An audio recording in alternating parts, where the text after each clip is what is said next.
그 목장 엔딩이 있죠. 그래서 항상 엔딩은 늦게 끝나기 때문에 오늘은 참 제가 결심을 하고 올라왔습니다. 오늘 설교를 꼭 짧게 하겠다 제가 결심을 하고 올라왔기 때문에 여러분들 잘 집중을 한번 해주시고, 또 오늘 말씀이 사실은 되게 룻기에서 하이라이트 부분이기 때문에 잘 집중해서 들어주시면 감사하겠습니다. 그래서 오늘 말씀의 본문은 룻기 3장 6절에서 9절까지 말씀인데, 우리 저번에 저 참 오래된 것 같습니다. 그래서 제가 저번 했던 설교에서까지의 내용은 나오미가 룻에게 이렇게 이야기를 합니다. 어떤 계획을 알려줍니다. 보아 타작마당이라는 그런 장소를 이야기를 하면서 그 타작마당에 가서 보아스의 발치에 누우라라고 이야기를 하고, 그렇게 발치에 누우면 보아스가 앞으로 할 일을 알려줄 거다라는 그런 이상한 그런 계획을, 그리고 그런 위험한 계획을 나오미가 룻에게 시키는 것으로 이야기가 마무리되는 것을 우리가 기억을 해주셨으면 좋겠는데요. 아무튼 그런 이야기가 있었는데, 근데 오늘 보면 드디어 그 이야기가, 그 룻기의 그 나오미의 그런 계획이 어떻게 성취가 되는지, 그 계획이 진짜 일어나는 건지 아닌지를 우리가 오늘 말씀을 통해서 알 수 있습니다. 그래서 오늘 말씀 6절을 보면, 그가 타작마당으로 내려가서 시어머니의 명령대로 다 하니라. 나오미가 룻에게 시켰던 그런 명령대로 룻이 그대로 다 행했다라고 성경이 이야기를 하고 있는 것입니다. 그런데 잘 기억나실지는 모르겠지만, 타작마당이라는 곳이 사실은 좀 그 성적인 음행이 있었던 장소라고 말씀을 드렸습니다. 음행이 어떻게 보면 잔치 자리였고, 기분 좋은 자리였고, 안 좋은 일들이 충분히 일어날 수 있는 자리였다라는 것을 말씀을 드렸고, 또 그것이 사회적으로 많은 음행을 했던 것들이 팽배했던 사회라고 말씀을 드렸습니다. 그리고 밤에, 그것도 타작마당에 가라고 했을 때 룻은 밤에 갔어야 했는데, 그 밤에는 오히려 더 위험했다라는 것입니다. 남자가 아니라 룻은 여자였기 때문에 그냥 밤에 돌아다니다가 무슨 일을 당할지 모르는 상황이었다라는 것입니다. 목숨을 위협받을 수도 있는 상황이었고, 안 좋은 일을 당할 수 있는 그런 상황, 그런 시간대, 그런 상황, 장소였다라는 것입니다. 그런데 나오미가 그것을 다 알매도 불구하고 룻에게 그렇게 타작마당에 가서 보아스의 발치에 누우라고 이야기를 했던 것입니다. 그런데 오늘 말씀을 보면 룻이 그대로 다 행했다라고 합니다. 룻이 그 나오미의 계획, 나오미의 요구를 순종하고 그 말에 그대로 다 행했다라는 것은 아까 말한 목숨을 거는 일이었고, 수많은 어려움들을 다 감수를 하고, 위험들을, 리스크를 감수를 하고 했던 행동이었다라는 것입니다. 그리고 나서 이제 오늘 본문에서 하이라이트, 이야기가 점점 장면에 설명하는 어떤 상황인지를 설명하는 본문이 나옵니다. 7절을 보면, 보아스가 먹고 마시고 마음이 즐거워 가서 곡식 딴 더미 끝에 눕는지라. 이제 잔치 자리가 벌어졌겠죠. 곡식을 다 모아서 추수를 하고 끝내고 나서 곡식을 모아놓고, 그런데 이상하게 그 보아스가 그 곡식단 끝 더미에 가서 누웠다라고 이야기를 하고 있습니다. 그런데 이것부터가 사실 조금 의아한 장면이 될 수 있습니다. 왜냐하면 이 보아스는 이 곡식의 주인이었고 밭의 주인이었는데, 근데 굳이 그 곡식을 다 추수를 하고 모아놓고, 그런데 굳이 타작마당에서 잠을 자게 되었다라는 상황입니다. 분명히 집에 가서 잘 수도 있었겠죠. 곡식을 지켜야 했을 수도 있다라는 상황이 있겠지만, 그것은 충분히 이 보아스가 부리던 하인들이나 시종들에게 지키게 할 수 있었다라는 것입니다. 그런데 보아스가 곡식을 추수를 하고 집에 돌아간 것이 아니라 그 곡식단에 누워서 잠을 잤다라는 것입니다. 이 상황에 대해서 많은 학자들의 의견들이 있습니다. 그런데 그 중에 어떻게 보면 중론이라고 가장 이렇게 중요하게 생각하는 이론을 생각을 해봤을 때, 이 보아스가 그 타작마당에서 음행이 하도 많이 일어났기 때문에 그런 것들을 방지하고자, 그리고 또 곡식을 지키고자 그 자리에서 집에 돌아가지 않고 잠을 잤을 것이다 라는 그런 그러니까 학문이, 이런 주장들이 있었다라는 것입니다. 그런데 중요한 것은 오늘 성경에서 왜 보아스가 거기서 잤는지에 대해서는 자세하게 설명을 해주지 않고 있기 때문에 단지 우리는 그냥 그렇지 않았을까 생각을 해볼 수 있는 것입니다. 그런데 중요한 것은, 근데 룻기의 이야기에서 중요한 것은 보아스가 타작마당에서 그 곡식단 끝에 누웠다라는 것입니다.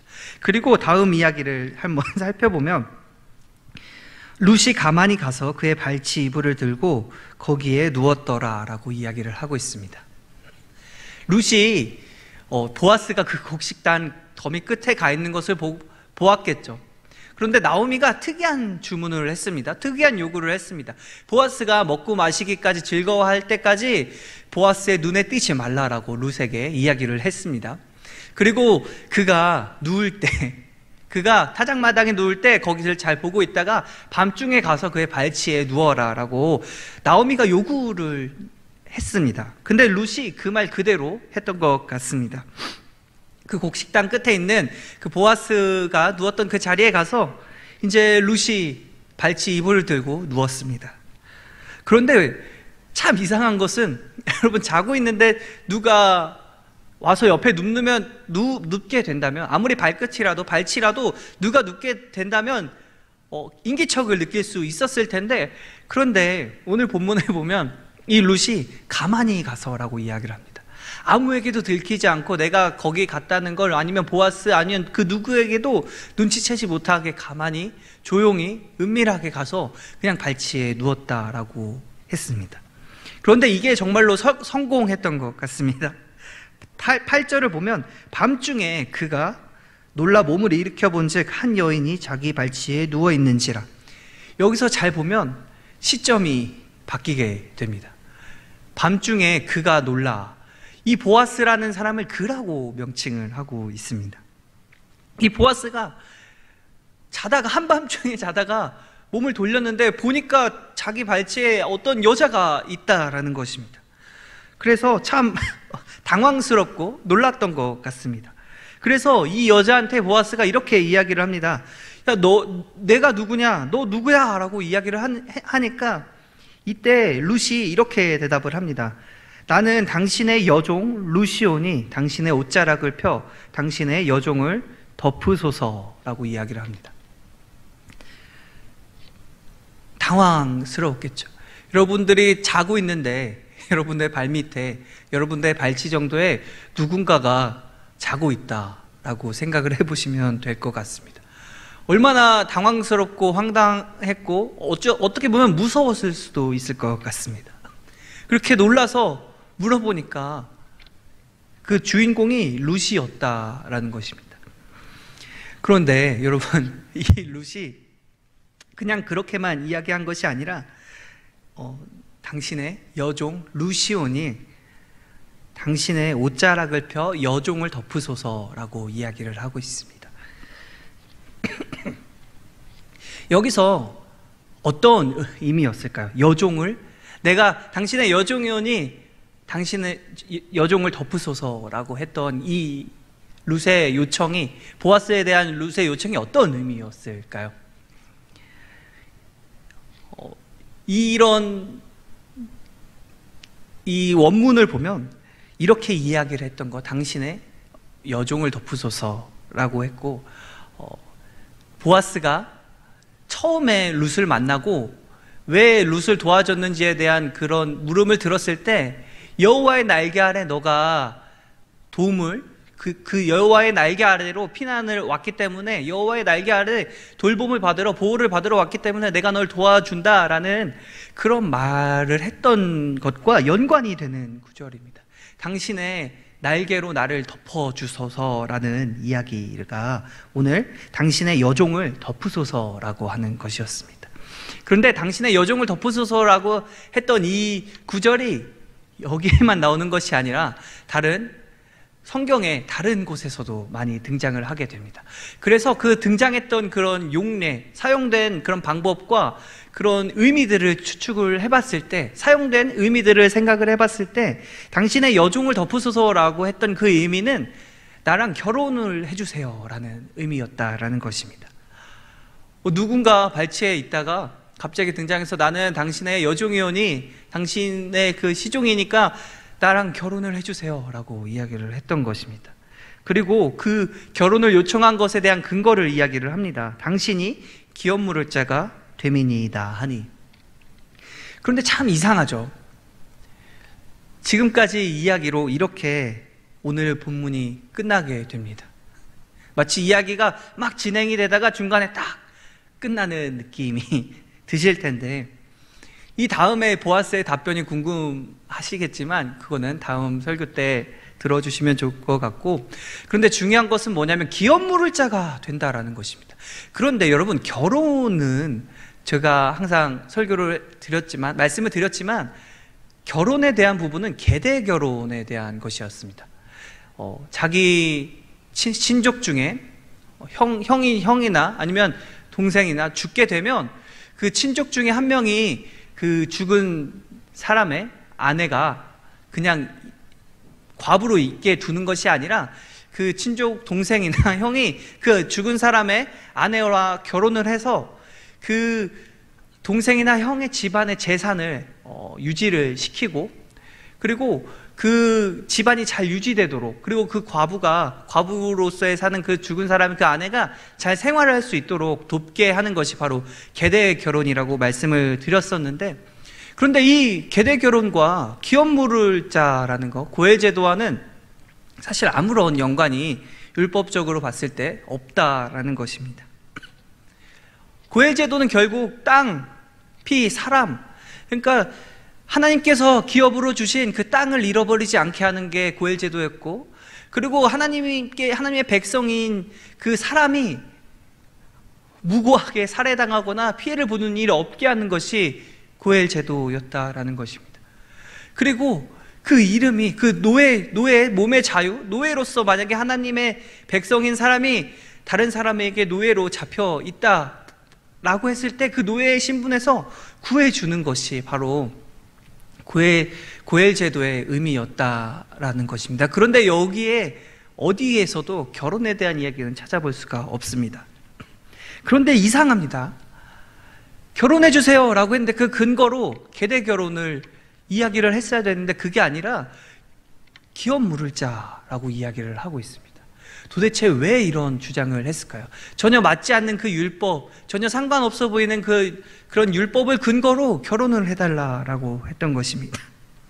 그런데 그 이유를 잘 살펴보면 결국엔 고엘 제도라는 것이 이스라엘 백성을 구원하기 위한 제도였다라는 것입니다.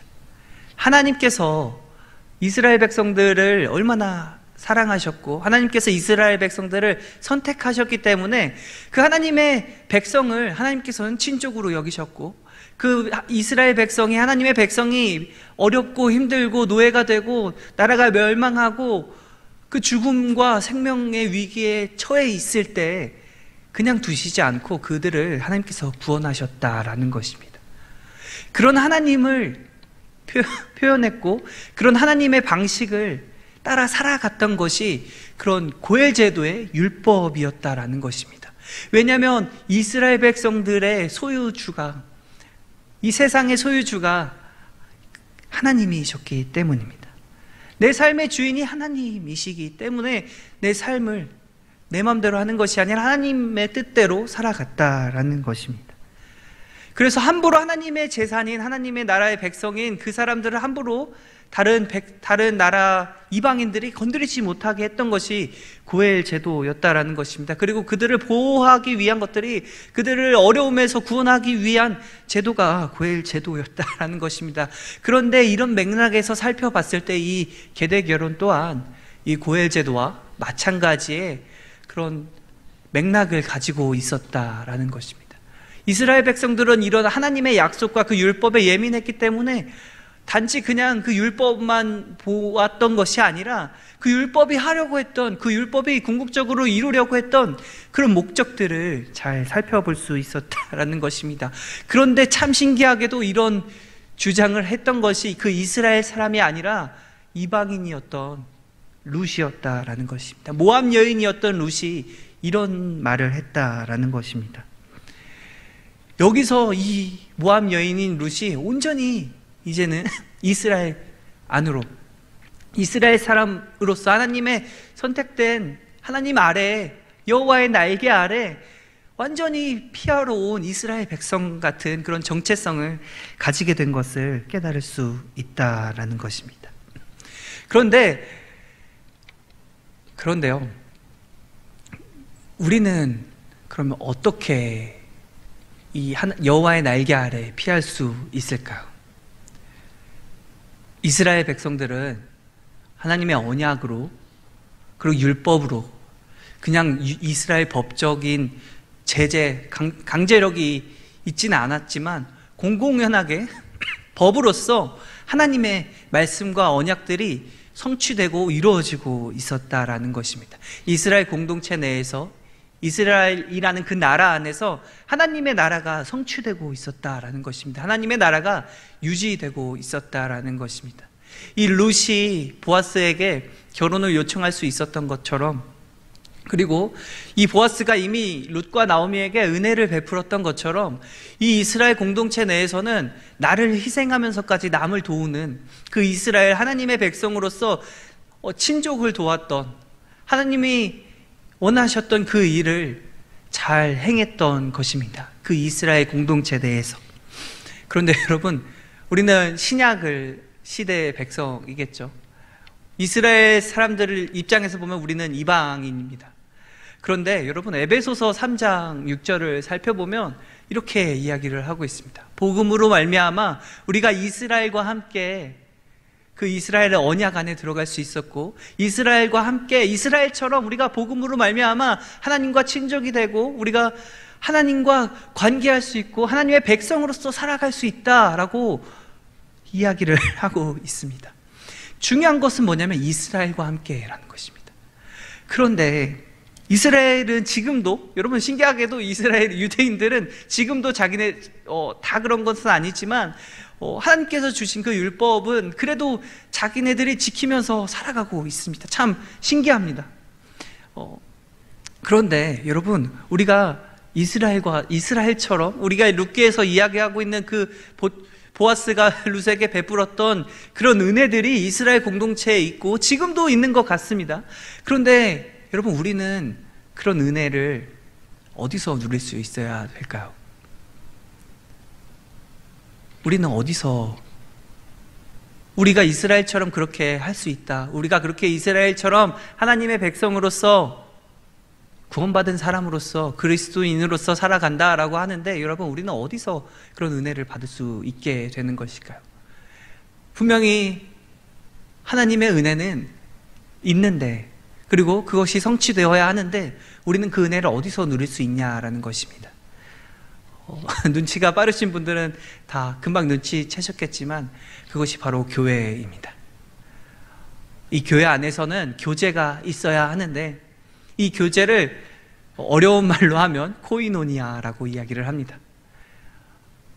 여러분, 근데 이 코이노니아라는 그 단어가 단지 그냥 서로 사랑하고 위해주고 거기서 끝나는 것이 아니라, 이 보아스가 룻에게 했던 것처럼 어려운 사람이 있다면 직접적으로 도와줬다라는 것이면, 내가 내 재산, 내 시간, 내 노력들을 희생하면서까지 그 사람을 그 어려움에서 구제하기 위해 노력했다라는 것입니다. 이것은 초대교회에서도 마찬가지였고, 수많은 기독교 역사, 그 긴 기독교 역사 가운데서도 교회는 그렇게 해왔다라는 것입니다. 그런데 여러분, 그래서 교회에서도 많은 구제 사역을 하죠. 그런데 참 안타깝게도 그러면 우리의 모습은 지금 어떠한가를 살펴봤으면 좋겠습니다. 그냥 내가 너무나 어려운 상황이어서, 아니면 정말 힘들고 지쳐서, 그리고 교회에 예배 드리러 오는 것, 수련회에 참석하는 것, 여러 같은 수많은 교회 행사들이 있습니다. 그런데 과연 거기에 내가 얼마나 희생을 하고 있는지 한번 생각을 해봤으면 좋겠습니다. 내 삶에 내 시간과 내가 가지고 있는 재산과 내가 가지고 있는 그 노력들이 어디에 사용되고 있는지를 살펴봤으면 좋겠습니다. 너무 나에게만 집중되어 있지는 않았는지 한번 살펴보는 시간이 되었으면 좋겠습니다. 우리는 말로는, 그리고 우리가 막연한 생각으로는 하나님과 함께 한다고 쉽게 말하고 또 생각을 할 수 있습니다. 그리고 그게 틀린 말은 분명히 아닙니다. 그런데 여러분, 이런 질문을 했을 때 한번 답을 해보시면 좋을 것 같습니다. 내 삶의 어디에서 나와 하나님께서 함께 하셨고, 내 삶의 어디에 하나님의 은혜를 주셨고, 내 삶의 어디에 여호와의 날개 아래 피했던 것인가? 내가 정말로 하나님의 날개 아래, 여호와의 날개 아래 거하고 있는지, 내가 어디서 그 여호와의 날개 아래 거하고 있는지를 경험할 수 있었는지 한번 생각을 해봤으면 좋겠다라는 것입니다. 만약에 그것이 교회가 아니었다라면, 그리고 만약에 내가 정말로 하나님을 잊고 살았다, 내가 하나님의 피난처로 생각하는 것이 아니라, 그리고 실제적으로 룻처럼 내 위험을 감수하면서까지 그렇게 하나님 말씀에 하나님께 순종하며 하나님께 피했던 것이 아니라면 우리의 삶을 돌이키는 것이 맞는 것이라고 생각을 하고 있습니다. 여호와의 날개 아래라는 그 말이 참 저에게는 크게 다가왔습니다. 너무나 우리가 앞에 있는 그런 문제들과 나를 사로잡고 있는 어려움들에 붙잡혀서 살고 있지는 않았는지, 룻과 나오미도 마찬가지였습니다. 그런데 결국 내가 가지고 있는 그 문제들을, 내가 가지고 있는 그 어려움들을 내가 해결할 수 있는 상황은 그렇게 많은 것 같지는 않습니다. 그래서 잘 돌이켜보면 그 어려움과 문제들을 어떻게 이겨냈고 어떻게 극복했고 어떻게 해결했는가를 생각을 해봤을 때 결국에 그 문제를 해결하시는 분은 여호와셨다라는 것입니다. 하나님께서 해결해 주셨다라는 것입니다. 그게 다른 사람에게 은혜를 입어서서, 그게 마치 내가 능력이 있어서 나의 능력으로, 내가 그냥 재량것으로 내 힘으로 해결한 것 같았지만, 여러분 잘 생각을 해보면 그렇게 만들어주신 분이 하나님이시라고 이신 것을 우리가 생각할 수 있다라는 것입니다. 그래서 이 시간 우리가 설교를 이제 마무리를 하겠습니다. 이 시간 우리가 생각을 했으면 좋겠습니다. 하나님과 함께하는 것, 여호와의 날개 아래 거하는 것, 그것이 어떤 의미인지를, 내가 어떤 정체성을 가지고 살아가는지를, 단지 나에게 있는 어떤 만족감, 어떤 나의 흥미를 위해 살아가는 것이 아니라 정말로 하나님께서 나를 이 어려움 가운데, 나의 고통 가운데, 절망 가운데 그냥 내버려 두시는 것이 아니라 그 가운데 구원하시는 분이 하나님이신 것을 신뢰했으면 좋겠습니다. 이스라엘 사람들은 그것을 그 역사 가운데, 자신들의 그 삶 가운데 경험했다라는 것입니다. 그리고 그것을 율법으로 만들어서 그런 하나님을 의지하며 살아갔다라는 것입니다. 하나님께서 반드시 나를 그 어려움 가운데, 그 아픔 가운데, 그 절망 가운데 회복시키실 것이기 때문입니다. 하나님께서 우리 아버지 되시고, 하나님께서 우리의 삶의 주인 되시고, 하나님께서 이 교회와 이 나라와 이 세상에 창조주시며 구원자시며 그리고 주인이시다라는 그런 정체성을 가지고 살아가는 우리, 그렇게 여호와의 날개 아래 살아가는 우리 청년부 되기를 간절히 소원하겠습니다.